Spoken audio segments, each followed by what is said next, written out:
Welcome to A Call to Action, a series presented by Great Eastern Radio and Brattleboro Community Television.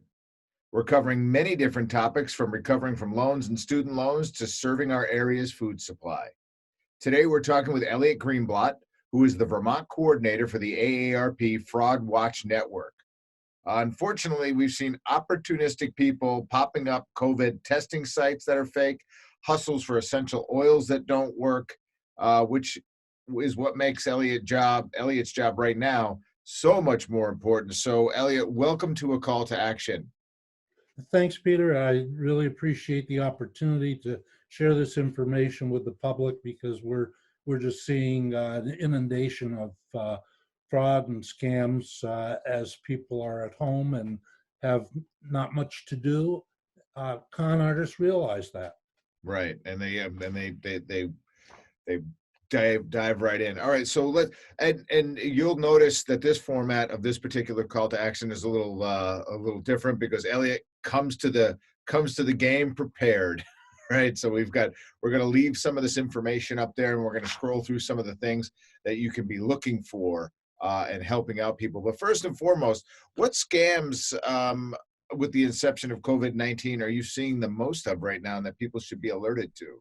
Well, what's happening is a lot of what I would call the traditional scams have now been twisted so that they reflect COVID virus. Now, there's some critical reasons, and I want to throw up a slide to you that will kind of lead you through this because the con artists have one major goal.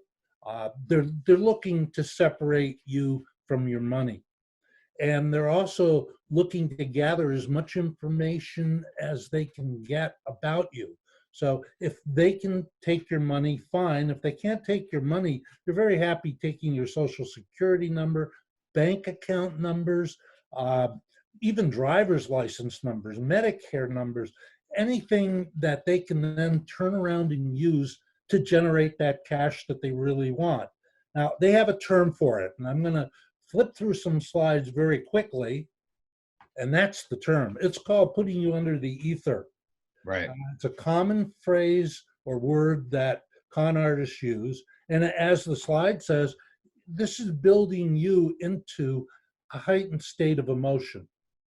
If the con artist can get you to be excited in almost any direction, they are now taking advantage of you. Because they know, and sociologists know, that when you're excited, you're not thinking straight. Your sense of reason goes out the window. I think we've all experienced it at one time or another.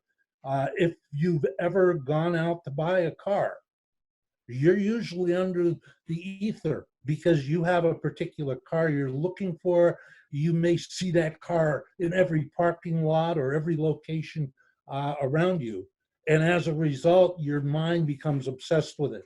When you're dealing with the ether, that's what we're talking about. So it could be a matter of extreme joy, Right. or it could be fear. And coronavirus is perfect for it. Now, you asked about the scams that are showing up big time. I think the first one that I'd mention is the grandparent scam. Now, this is a traditional scam.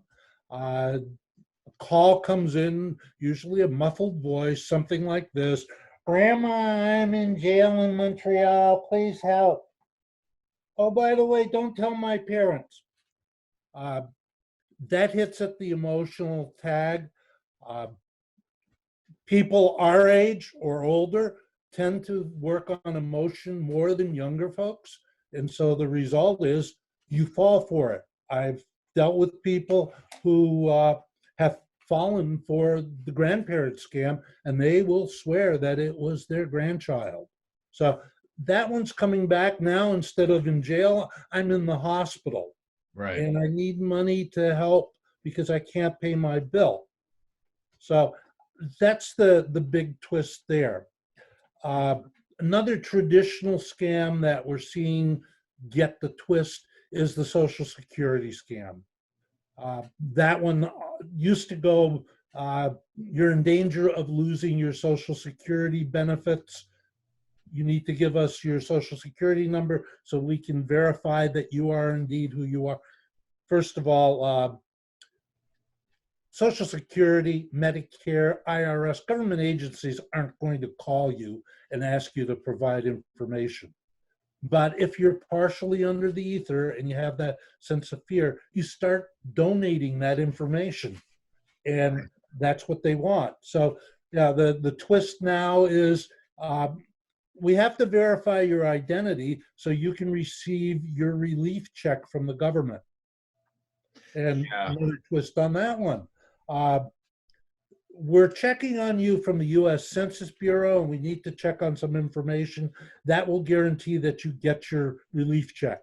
So they're very clever. These criminals are absolutely clever. They're well educated.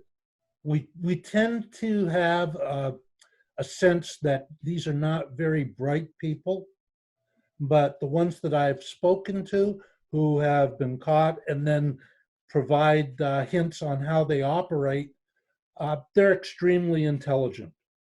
And we can't underestimate what they can do. And it's extreme. There's one of the things that also that I noticed and I wanted to touch on with you was I had received an email from a friend of mine, and this is an acquaintance, and they said, hey, if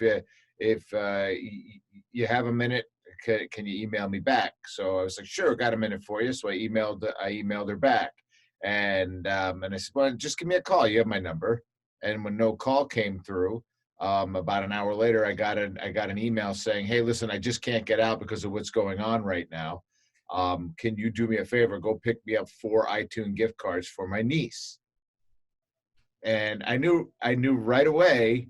And it's a little bit of that ether because like I'm wired to help that person because I like that person and that person never asked me for anything. So if they need me, I'm going to be there for them.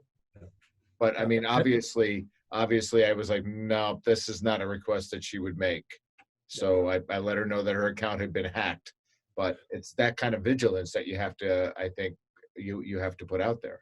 Well, it's not just the possibility that her account had been hacked, but yours could have been.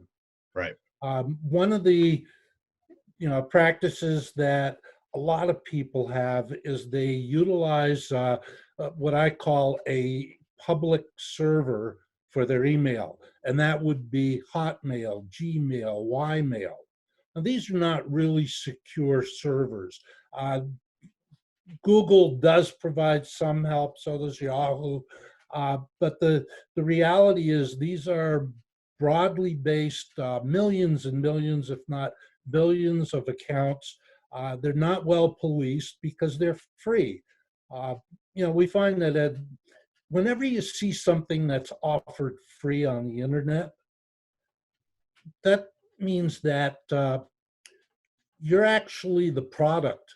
You're not the consumer, because if it's free, they're harvesting your information and then either selling it, giving it, or using it. Right. So in your case, I think the best explanation probably is somebody's email contact list was hacked, and the criminal is then going to take that and send out these pleas for money or help or whatever. And some of these scams will go on for weeks. They'll exchange emails with you and then finally make the hit. That's what happens in the romance scam. Right. Some of these will even go on for months, and then finally the person says, I'd really like to come and visit you, but I can't do that because my car broke down. I need $3,000 help. So, right. A lot of what's happening with coronavirus is a lot of the traditional scams are now getting that little twist. Another thing we're seeing, I think that, people are getting anxious about is money.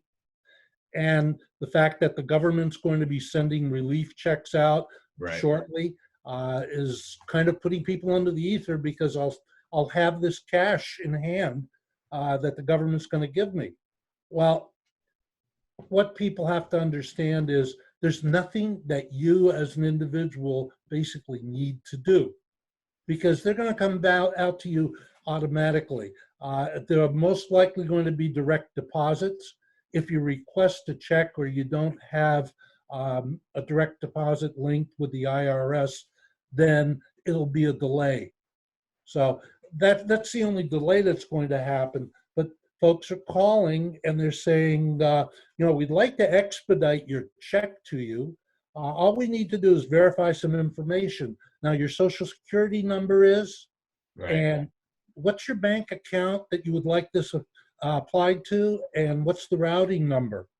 And once they have your social security number, your bank account, and a routing number, it becomes a freebie. Yep. So that's what you got to look at. If you have questions about it, you can go online, irs.gov/coronavirus. And by the way, there is no such thing as early access to this money. So somebody saying I can get that money to you sooner, not going to happen. Nope. So here's the other thing too that I'd like to point out, and I had done an interview like this with the IRS years ago, and one of the things that they kept saying was, look, we can stretch this out, we can talk about everything that you need to talk about, but know this, the IRS will never email you or call you. That's correct, unless you have an ongoing conversation with somebody. They're not going to call you out of the blue. They just don't do that. And if the person has a South Asian accent, I'm willing to bet that they're not with the IRS. Okay. Now, I had the opportunity to sit and speak with the Women's Freedom Center the other day, and we talked about that now that these women who've been experiencing a level of abuse are at higher risk because they have to shelter at home, probably with the person and their abuser, and what we need to do as citizens to kind of be a little bit more vigilant about paying attention to people when we're walking past our neighbors, and checks and all that. Is it safe to say that we sort of have to kind of be this vigilant around people? Because as you said, not everybody will get to watch this interview, and not everybody will get this information. We'll try to get it out there as much as possible because it's critical information.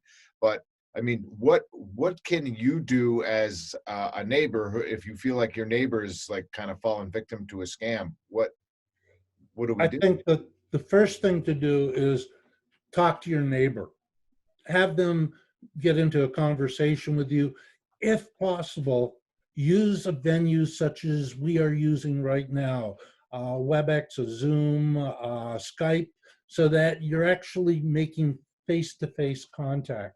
That has a lot more impact on people than just a phone call.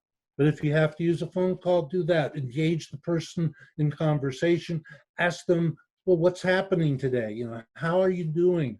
Have you had any phone calls from anybody? And once you get a sense of whether or not they're in peril, then you can start making the right referrals. If you're not a professional in dealing with this type of issue, then I would contact somebody who is, either somebody through one of the local hospitals or other institutions or support groups that can then make connection with the person that you're trying to help. I would not suggest playing amateur psychologist, Right. because you may make some serious mistakes, and you may end up saying things that are more insulting than supporting, which then will destroy your credibility. So if you're not familiar with how to do this, engage a professional. I think that's really good advice. Elliott, can you go through some of those slides that you were showing us? So if somebody were to receive an email, some of the things that you need to look at? Sure. Let's start with this. The first thing that, there's some steps you can take. There's some things you can do to maybe not immunize yourself, but at least provide some level of protection. Since we know that the big goal of the con artist is to put you under the ether, then don't make a decision, whether it's a buying decision or really any other kind of decision, that you're making in an emotional state. You're either afraid or you're happy or whatever, because that puts you at that risk. So decisions should be postponed till you can think about it. Right. There are very few emergency situations that would come over the phone or an email from somebody you don't know. Uh, it also means don't trust people you don't know. We tend to hear a story, we like the story, we end up buying it. And that can be a very dangerous practice. So my suggestion is step back, think about it, take a deep breath and say, is this really going to happen? Somebody offers you $10,000 over the phone. Whoops, I want to go back up. Hit that wrong. Somebody offers you $10,000 over the phone who you don't know, and you get excited, so you send them a transfer fee of $400. Not gonna really happen. You don't find people walking down the street offering money to everybody. So don't make the decision in a heightened state of emotion. Secondly, ask questions. Now, one of the things that the con artists and criminals are really good at is they ask questions. And what we're bad at is we don't ask questions. So we let that person control the conversation, and that puts you at the disadvantage. You want to read about whatever's being sold to you. Somebody offers you a coronavirus pill, balm, whatever, that's supposed to help protect you, and you've never heard about it. Check into it. You can do that on the internet, or you can do it by telephone. You can check with the Better Business Bureau. And there are places you can go that will help you out. Right. But don't simply accept something that's being sold, and develop a refusal script. That refusal script can be as simple as click, hang up the receiver. That's my favorite one. The other one, when I do this program, when I do the Fraud Watch presentations live, I have a couple clips that I use, video clips from TV shows, and one of them's from The Office and Steve Carell going, no! And that's, you can do what you want. Right. Don't play games with the criminal. They're smarter than you. Yeah. They're smarter than me. Don't try to outsmart them or play a game with them, because they'll be able to weasel out of you little bits of information that you don't even realize you're providing.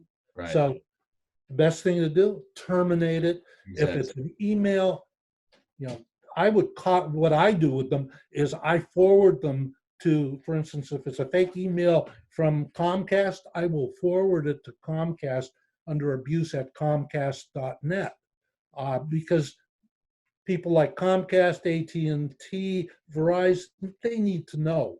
Right. And the only way they're going to know is if we let them know. And they can slow down that flow. Yeah, they can block it. Yeah. They have a lot of power that they can exert before it even shows up on our computers or our telephone. Here's an example of one of the scams. This one is from the World Health Organization. It is supposed to be getting you to click on where it says safety measures. And in this case, it is a fake email, and it will take you to a website or give you a download that ends up infecting your computer. So you want to avoid these. First of all, the World Health Organization doesn't send out notices to individuals unless you're on their mailing list. Right. So they're not going to, out of the blue, send you something. They'll communicate with governments, not with public organizations. They don't communicate with individuals. So beware of that. Here's another example of the same sort of thing. And they use trigger words like COVID-19. So you look at that, it draws your attention, and you end up doing something you really shouldn't. Right. The first thing I saw on that previous slide was stimulus package. You don't have to, but yeah, I just right in the middle. The first thing I saw was stimulus package. Yeah. So that's going to make me read it. But what does the World Health Organization have to do with the U.S. government's stimulus package? Nothing. nothing. But you don't even think that way.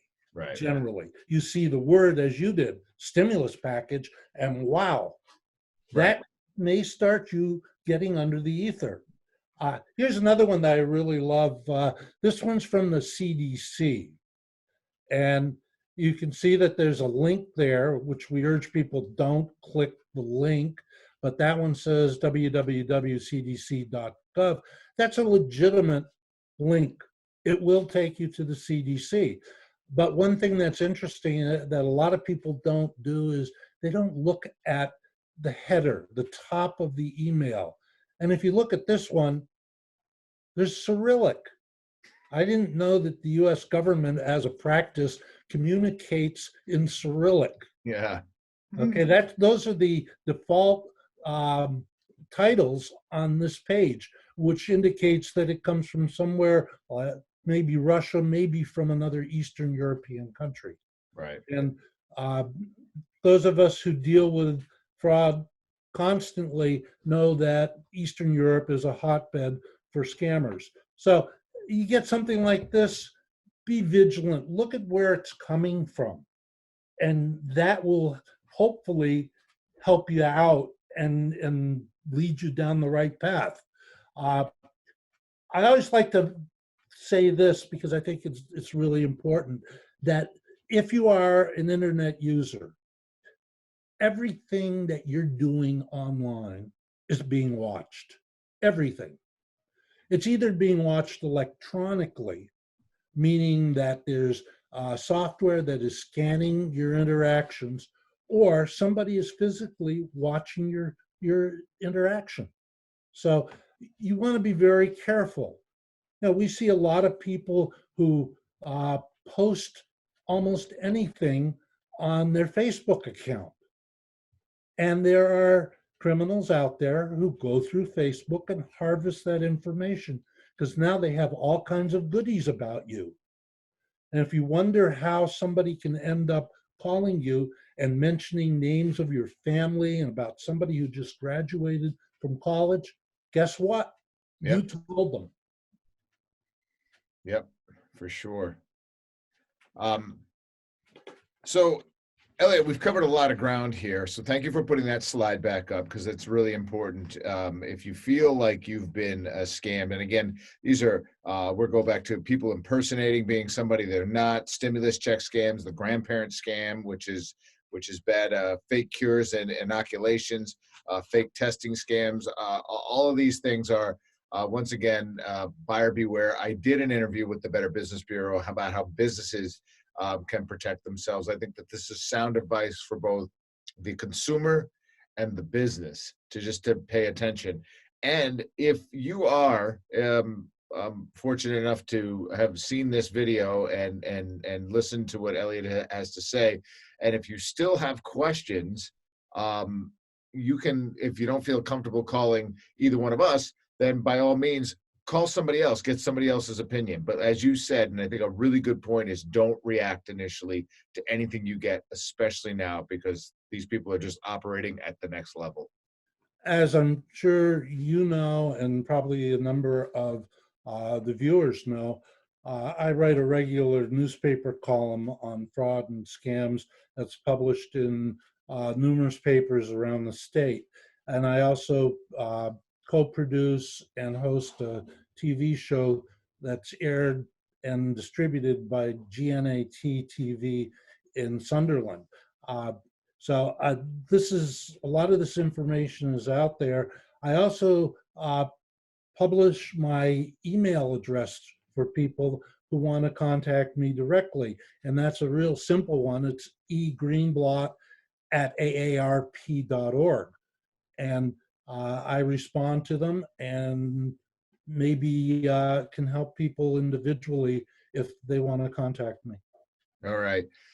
Elliott, thank you for coming in to a call to action today and distributing this information. It's critical information, and we all need to pay attention. And thank you for the job that you're doing.